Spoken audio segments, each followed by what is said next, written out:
really matters? That might be the most important question you can ask. So let's talk about it.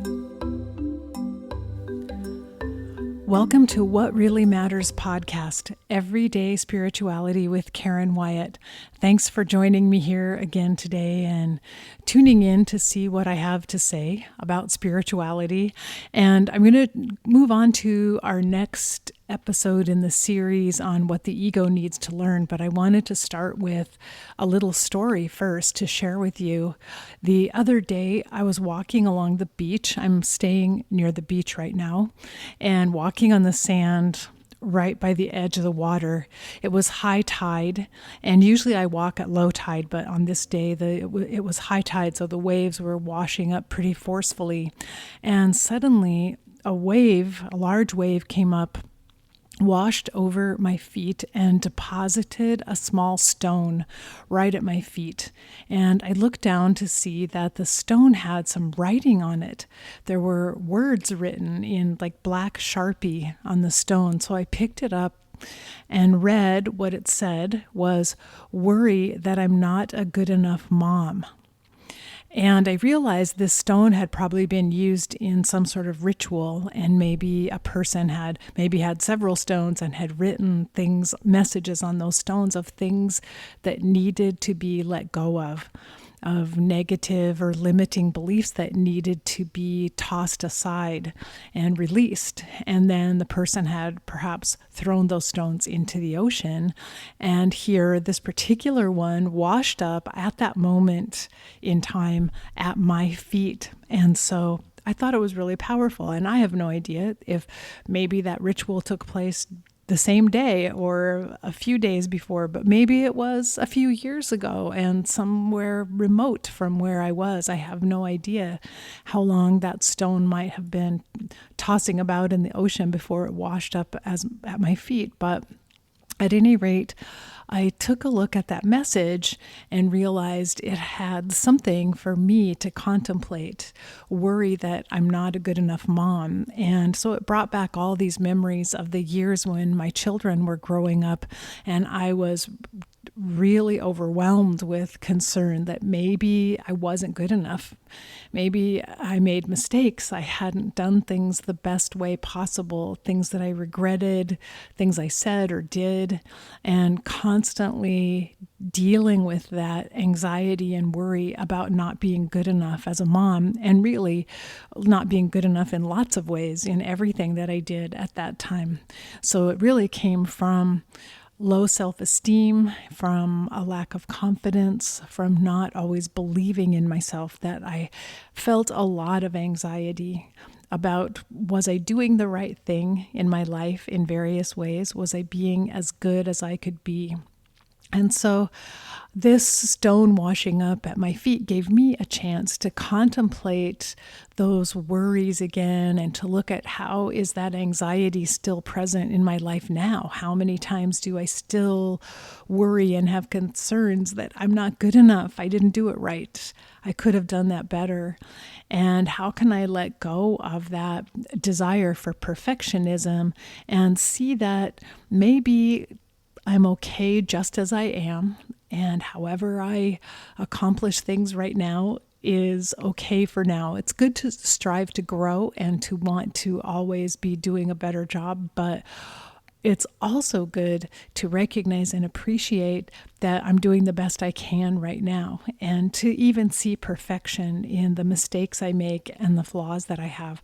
So that stone brought me a powerful message, and I love the fact that it just happened to wash up in that moment right at my feet where it couldn't be ignored.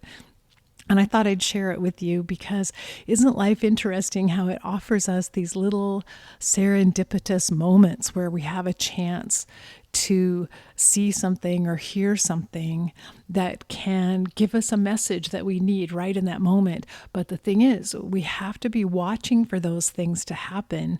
We have to pay attention, and we have to be willing to look when we get the tiny nudge of like a stone touching our toes.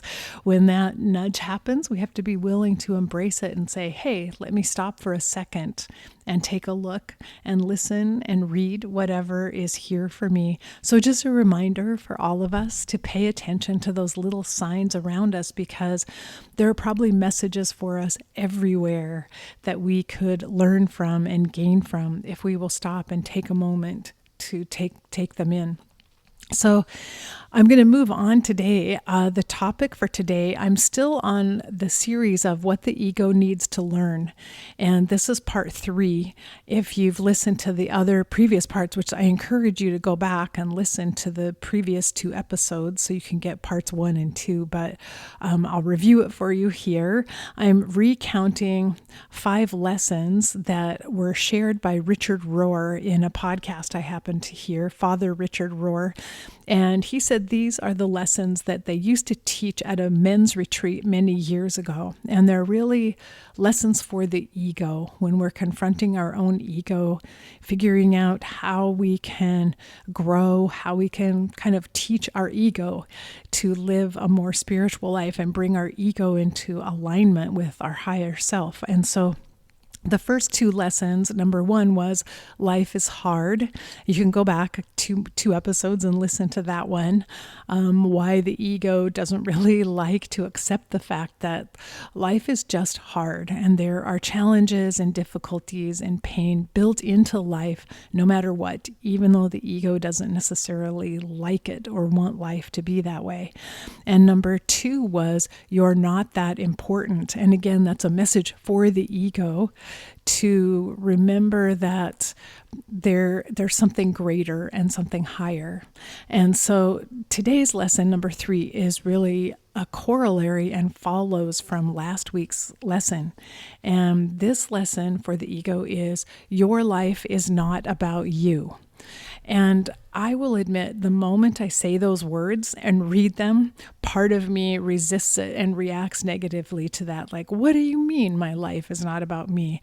And I'm sure all of us have some of that feeling and some of that reaction when we hear that. But remember, this is a message for the ego, because we're trying to get the ego to loosen its control and hold on our lives and how we view our lives. We're trying to help our ego expand into a higher view, a more of a galaxy view, to see the perspective of the soul. And that's why it's the ego that needs to hear this message. And so what we're trying to help the ego recognize is that there's a higher and greater purpose to our existence than the ego can recognize or understand or comprehend. And if we live only through and from the ego alone, we're taking a very small view of life, a small and selfish view of life that's very limiting. And so we're trying to help our ego relax some of its control over our lives so that we can be guided by higher intuition and by higher consciousness, and that our ego can begin to work in concert with higher consciousness, aligned with higher consciousness, as I said before, to help us live from the soul and live as our best and highest selves as much as possible. So if you think about it, when we're living from our ego, the ego is constantly trying to control our lives, to discern what its purpose is, to create that purpose, to make something happen. And our disappointments and our sense of failure in life tend to come from this egoic view of life, because the ego is always analyzing and measuring and coming up with critiques of how we're living and feeling disappointed. It's the ego that thinks, I'm not a good enough mother, I'm not doing this right, I'm not fulfilling my purpose. And the ego also judges other people. So while the ego is striving in its own perfectionism to control life and to create what it thinks is the right thing for life, it's also judging others and creating more separateness between ourselves and others. So some of the difficulties we encounter in life come from this egoic view of our purpose and why we're here on this planet in the first place. So, what we want the ego to begin to understand and to learn to embrace is the idea that we are part of a higher, greater purpose than just this individual life of ours that we're living here. We are participating in the vastness of spirit, of creativity, of all of life throughout multiple universes. We are participants in that. And we're therefore connected to all of life and part of all of life. And so, in that sense, the life that we live right now is not just about the ego. It's not just about the small self. We're here as part of a grander, larger purpose within the universe. We're part of the all. We're connected to everything. And we make our contribution to this larger purpose through our individual lives, through our unique manifestations of the divine, of spirit. But we may not really even know or see what that contribution is. So while the ego wants to know and wants to be in control of our contribution, the fact is that may not be in the cards for us. We may not recognize exactly how we are contributing to the whole in each moment. So we can only do the best we can do. We can't really analyze or measure our progress or our performance here. Where we do what we can do, we become our best and highest selves in life and trust that we are fulfilling why we're here. But we're not here to fulfill the desires and the goals of the ego. So the ego will continually try to figure out what our purpose is and what we're contributing, and will try to create its own path. But that honestly isn't what we're here for. And so I want to just talk a little bit today about the fact that what we're really here for can be summed up in one word. Simply, we're here for love. And I say that as part of the tagline at the end of every single episode. That's what we're here for, is to learn to manifest love, to participate in love, to be channels for divine love. In fact, we're made of love. And I have this quote from Rumi that I really cherish, which is, your task is not to seek for love, but merely to seek and find all the barriers within yourself that you have built against it. I think this sums it up really perfectly. The ego wants to seek for love and control love and try to get love for itself. But really, our higher task is simply to recognize love is around us and within us. In fact, we're made of love, and all we have to do is find what prevents us from experiencing and expressing that love. So that is what we're here for, is to work within ourselves to remove the barriers. And those barriers tend to be our wounds, ego wounds, usually that we're hiding in the shadow.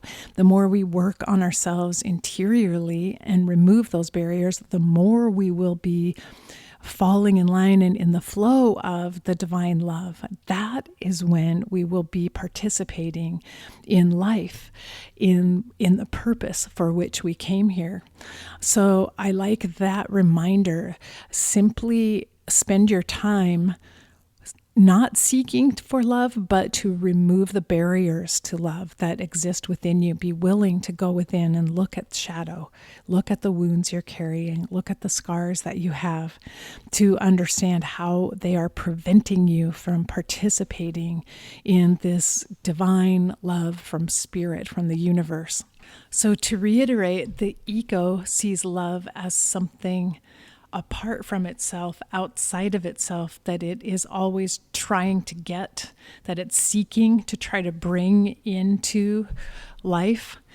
But the soul recognizes that we are already love. Love is everywhere around us, and we are made of love, and we contain love. And so it's not something to seek after.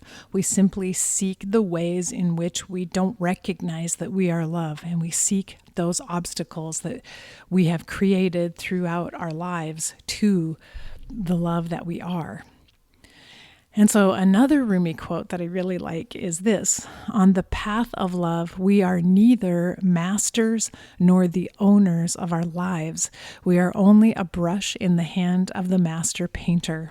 So this is another way of saying to the ego, your life is not about you. We're not the masters or the owners of these lives that we exist.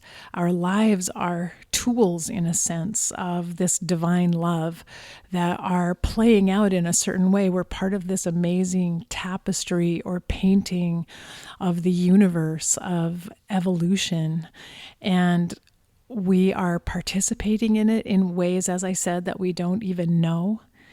But it's not up to us to figure that out or to figure out what the path is, only to allow ourselves to be tools, to be the paintbrush in the hand of love that is painting this beautiful tapestry.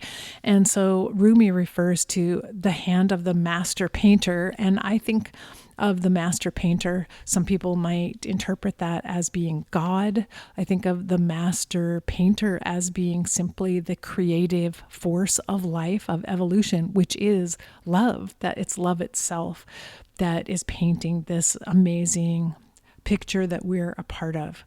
So that's why we have to help our ego surrender their attempts to control and to figure life out, so that we can be in the moment and be in the flow, so that we will notice the rock that brushes up against our toes and pick it up and heed the words that are written there and hear the lessons that are there for us, because we're being nudged all the time with little messages that can help us live our lives in a better way, that can help us look within, heal those old wounds, let go of some of the pain that we're carrying from the past, and release it so that we can be more open channels for carrying the love that is trying to be born into the world through us. So I think this is why this is such an important message, even though, again, as I say it, your life is not about you. I immediately want to qualify that and explain it, because isn't your life about you? Aren't you a unique and special creation here? Aren't you part of this divine purpose? And so it's not as if you have nothing unique and individual to offer. In fact, everything about you is unique. And the way that you carry love and bring love into the world is unique and important and necessary and needed in the world. And so I realize, though, that is the higher view. That is the higher view of the soul and of higher consciousness, to see the importance of our individuality and why it's an important part of the whole. And it's not a view that the ego can attain by itself. The ego needs higher guidance in order to recognize that principle. So the part of me that wants to explain, wait, your life is not about you. Well, no, of course it's about you. The part of me that wants to explain that is my higher self. And again, the harsh message of your life is not about you is meant for the ego to help check the ego a little bit and to call out the ego for holding on to its insistence that it's in charge and that it's in command of this life and that it can seek the right purpose and create that and make it happen.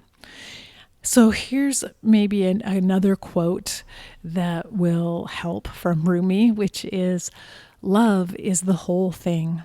We are only pieces." I like that idea of seeing that love is something so vast and huge, and I'm a piece of that love. And in fact, I manifest through my being, through this physical creation, I manifest my little piece of love as it expresses itself in this creation on this planet. And I'm an amazing, beautiful, important piece of that love. And so therefore I do have a role to play that's unique, but it's not about my ego at all. My ego is the assistant that helps me while I'm here. My ego is the part of me that protects me and keeps me safe, that gives me a voice and helps me travel through this world and helps me carry the love and express the love that I'm meant to bring to earth. But my ego has to be humble and has to learn these lessons and has to take its proper place as a companion and a partner to my higher self, and has to yield to the guidance of my higher self. And so the last message from Rumi, which I'll bring in today, since I'm relying heavily on Rumi's wisdom here, is a message for the higher self. It's kind of a message for your whole self, your higher self, as it's guiding the ego and as it's carrying you through this life. So this final line from Rumi is, "You are not a drop in the ocean. You are the entire ocean in a drop." And so for the ego, though your life is not about you, you also are a participant in the entire ocean of love, of creativity, of spirit throughout this universe. And so you contain all of that. You contain all of the love. You contain everything that has ever been created in the universe. And you can realize that the moment that you stop trying to make your life be all about you, ego. You can be a participant.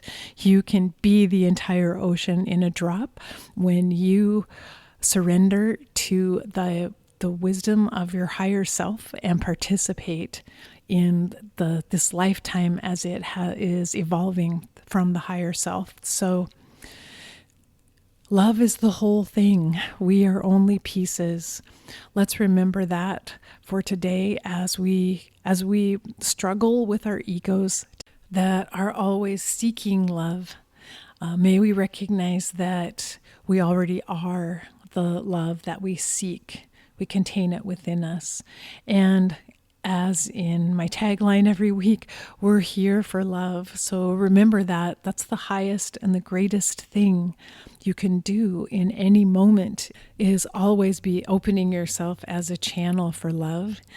And some of the ways that you get there are to face your fears in life, be ready for whatever life brings your way, and love each and every moment that you get to spend here in this lifetime. Bye-bye.